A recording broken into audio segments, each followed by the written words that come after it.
Так, вчера какой-то звук был странный на запуске. 5 часов машина постояла и 2 стука было каких-то. Сейчас будем снова пробовать после ночной отстойки. Поехали с пульта заводить. Слушаем.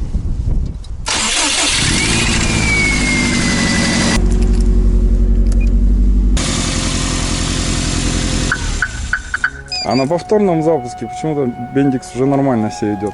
Видимо, вода попала туда, что ли.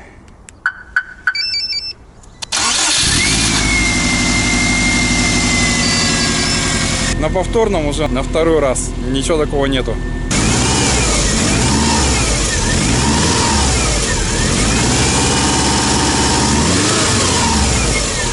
Так, все тихо. В остальном абсолютно тихо.